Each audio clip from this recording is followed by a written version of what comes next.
Pemilihan Gubernur DKI Jakarta Basuki Cahayapurnama maju pilkada melalui jalur partai politik direspon sebagian pendukungnya di media sosial. Tagar atau hashtag balikin KTP gue muncul sebagai bentuk kekecewaan pendukung Ahok terhadap keputusannya. Kami minta bantuan teman-teman senior dulu di Jakarta. Pasca keputusan Gubernur DKI Jakarta Basuki Cahayapurnama memilih jalur partai politik sebagai kendaraan politiknya pada Pilkada 2017 mendatang, sejumlah bentuk kekecewaan diperlihatkan sebagian pendukung Ahok. Kami diundang Bapak untuk makan malam di rumah Bapak dan Di media sosial Twitter, tagar balikin KTP gue ramai digunakan netizen sebagai ekspresi kekecewaan terhadap Ahok.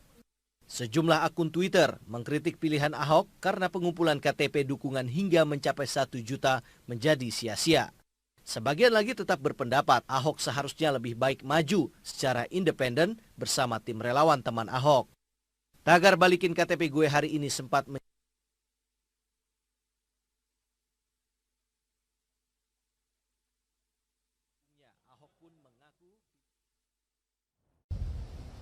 Gubernur DKI Basuki Cahayapurnama atau Ahok mengatakan keputusannya untuk melaju melalui partai politik tidak akan mengecewakan warga Jakarta.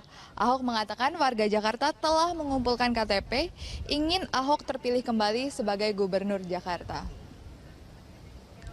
Ahok mengatakan keputusannya untuk melaju dalam Pilgub DKI 2017 melalui jalur parpol sudah mendapatkan persetujuan teman Ahok. Ia yakin warga yang selama ini ikut mendukungnya dalam pengumpulan KTP bukan orang yang anti parpol, namun adalah orang yang berharap Ahok melanjutkan kinerjanya sebagai gubernur di periode 2017 hingga 2022 mendatang. Dengan diusung parpol, Ahok juga menegaskan kembali bahwa ia tidak ada niat untuk melakukan deparpolisasi.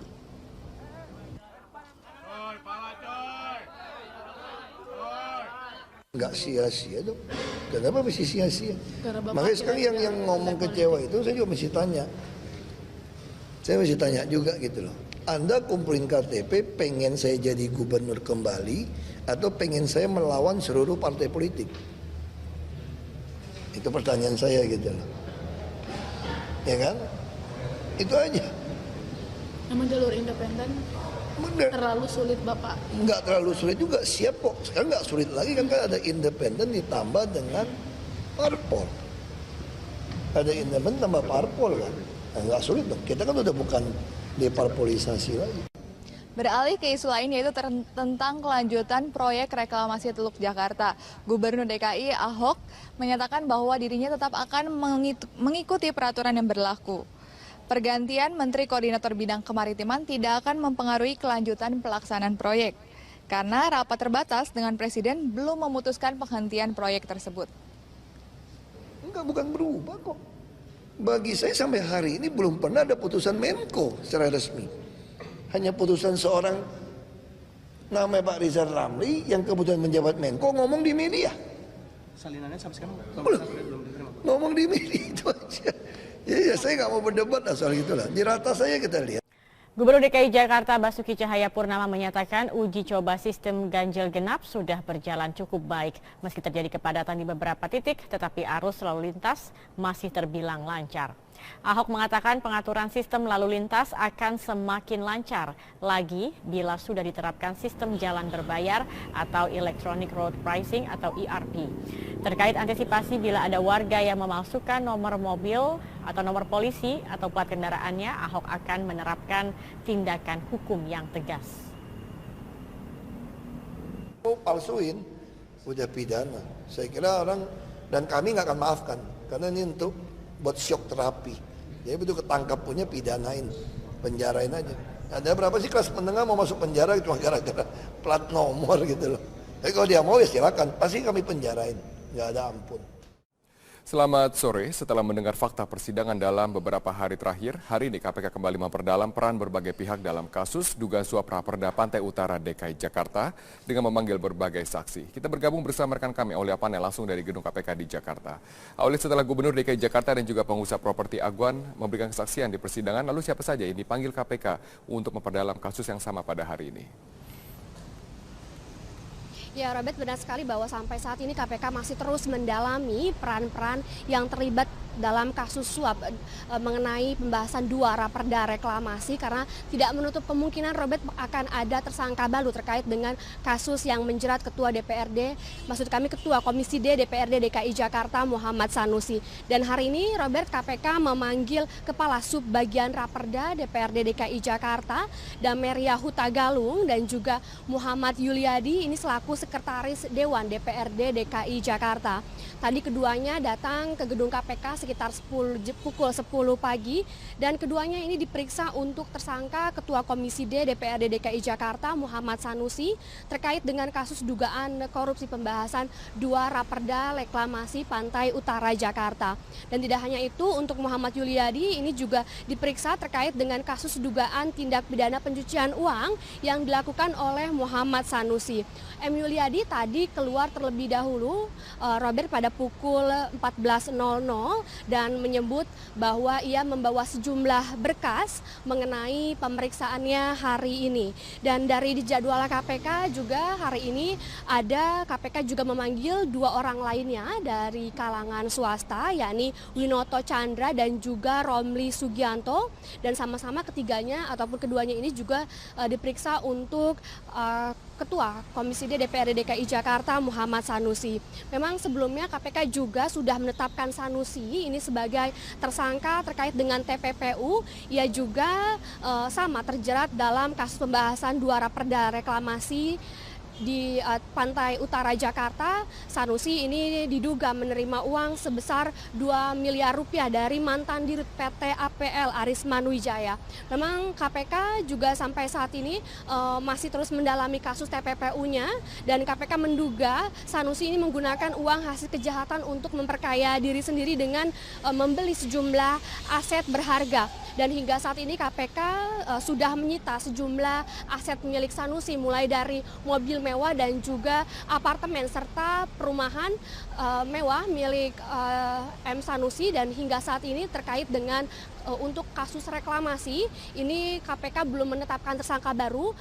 Tersangka yang ditetapkan oleh KPK ini masih dirut PT APL Arisman Wijaya serta asistennya Trinanda Prihantoro yang sampai saat ini kasusnya masih bergulir ataupun masih dalam persidangan di Pengadilan Tipikor Jakarta. Untuk sementara, Robert, informasi yang dapat kami sampaikan, kembali ke Anda di studio. Baik, terima kasih Aulia Pane atas informasi Anda langsung dari Gedung KPK di Jakarta.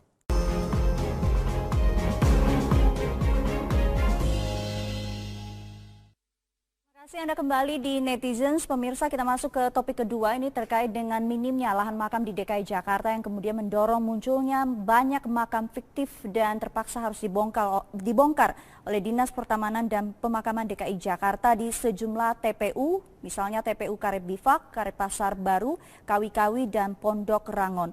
Ada banyak sekali kasus yang ditemukan juga di daerah Jakarta Barat, tepatnya di Tegal Alur ditemukan ada 160 makam fiktif, sementara di Jakarta Timur 39 dan di Jakarta Pusat ada sekitar 10. Jadi makam fiktif ini bentuknya sudah seperti makam, baik ada nisan ataupun tidak, namun tidak ada jenazah di liang lahatnya dan biasanya dipesan oleh orang yang masih hidup dengan membayar oknum dengan biaya yang berbeda-beda. Dan ini juga menuai sejumlah komentar dari netizens. Luar biasa ya, di Jakarta apapun bisa dijadikan uang. Dari Hendihu, moral dan etika sudah tidak berlaku, urusan makam pun sudah dikontrol oleh para calo. Kemudian Mulia, ya Allah, ada-ada saja, tumben dengar ada razia makam fiktif dan ternyata ditemukan ada 10 makam tanpa mayat dan sangat ngeri. Ini adalah komentar dari netizens terkait dengan makam fiktif di DKI Jakarta. Memang ada beberapa faktor yang mendorong munculnya makam fiktif ini karena warga Jakarta khawatir pada saat meninggal mereka tidak bisa mendapatkan lahan dan ada juga yang ingin dimakamkan di dekat keluarga. Dan kita akan berhubung dengan Pak Jafar Muklisin, Kepala Dinas Pertamanan dan Pemakaman melalui Skype. Kita akan tanyakan bagaimana kondisi sekarang.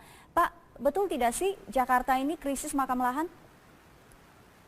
Kalau krisis ya sebenarnya sih nggak sampai seperti itu ya, karena kita masih punya juga lahan-lahan yang sedang baik dalam proses pembebasan lahan, kemudian juga ketersediaan lahan masih ada, tidak sampai dengan kritis ya. Apalagi dengan yang kita lakukan, gerakan yang kita lakukan dengan penertiban terhadap makam fiktif memungkinkan untuk ada lahan-lahan yang memang masih kosong. Ya, jadi ketersediaan lahan apakah seimbang dengan kebutuhan? Kalau untuk ketersediaan lahan dengan kebutuhan tentunya memang ada ketimpangan antara ketersediaan lahannya. Nah, tetapi ini masih tidak perlu mengkhawatirkan. Artinya bahwa memang betul, tapi tidak terlalu mengkhawatirkan lah. Kita tetap berupaya bahwa memang setiap tahun kita melakukan pembelian lahan-lahan, perluasan lahan-lahan yang untuk makam. Oke, solusinya apa sih Pak selain perluasan lahan? Apakah ada cara-cara lain yang memang ditawarkan oleh Pemprov DKI? Iya, selain itu memang juga kita itu untuk ada istilahnya yang disebut dengan restribusi. Restribusi ini dibayarkan 3 tahun sekali. 3 tahun sekali itu besarannya dari 40.000 sampai dengan 100.000. Ketika makam ini tidak diperpanjang atau makam tidak dibayar restribusinya setelah 3 tahun, maka kita dianggap ini makam sudah daluarsa. Nah, sehingga ketika daluarsa ini bisa digunakan untuk memakamkan yang baru. Seperti itu. Nah, kemudian juga upaya yang lain adalah dengan cara makam tumpang. Makam tumpang ini adalah bagi keluarga-keluarga yang telah mendahului meninggal dunia, kemudian berikutnya menyusul saudaranya atau keluarga lainnya, maka ini upaya lain adalah dengan cara kita istilahnya makam tumpang. Itu selama ini upaya-upaya selain juga perluasan lahannya ada. Ya, Pak Jafar, sejauh ini pengawasannya seperti apa sih kok bisa sampai muncul begitu banyak makam fiktif? Ya, selama ini memang terus terang saja pengawasan kita memang kurang ya, sehingga muncul permasalahan-permasalahan fiktif tadi. Permasalahan fiktif ini memang sudah berpuluh-puluh tahun, ya. Artinya bahwa praktek seperti ini sudah lama dan memang sudah tersistem di dalamnya. Gitu. Nah, sehingga kami berupaya bahwa niat kami pertama adalah ingin mencari data, ya, data mengenai makam, sehingga diharapkan bahwa dari awal data inilah maka semua upaya-upaya yang dalam rangka melakukan penertiban, melakukan pendataan ulang terhadap makam-makam yang ada ini kita lakukan di dalam rangka memberikan pelayanan kepada masyarakat dan menginformasikan kepada masyarakat terkait jumlah makam yang ada yang masih bisa digunakan. Oke, jadi memang secara aturan itu sudah diatur ya Pak ya, tidak boleh ada makam yang dipesan untuk orang yang belum meninggal ya? Sanksinya apa Pak kalau sampai ada? Ya, itu kan diatur di dalam Perda 3 ya, Perda 3 tahun 2007, di dalam pasal 37 itu bahwa memang yang namanya petak makam atau pemakaman itu hanya diperuntukkan bagi yang meninggal dunia. Nah, kemudian ketika ini ada pelanggaran terhadap pasal ini, maka sanksinya adalah sanksi pidana berupa kurungan selama 3 bulan selama-lamanya dan sanksi berupa uang paksa sebesar maksimal 50 juta. Ya, Pak Jafar, begitu muncul banyak sekali kasus makam fiktif ini, apakah ada perintah langsung dari gubernur ataupun wagub untuk menuntaskan makam fiktif ini dan kemudian memberikan sanksi yang berat kepada para oknum? Ya, sanksi sebelum periode kami juga sudah diberikan ya oleh Pak Gubernur, dan ketika periode kami masuk dilantik, maka memang pesan yang paling pertama adalah ini, harap menertibkan makam-makam yang ada. Jadi pungli-pungli di makam ini yang harus ditertibkan. Maka ini salah satu perintah dari Pak Gubernur kepada kami untuk menyelesaikan masalah ini. Baik, terima kasih Pak Jafar Mukhlisin, Kepala Dinas Pertamanan dan Pemakaman DKI Jakarta untuk waktunya. Usai jeda kami masih akan kembali dengan topik kita yang ketiga terkait dengan penikaman massal yang terjadi di Tokyo hari ini. Kami akan kembali saat lagi.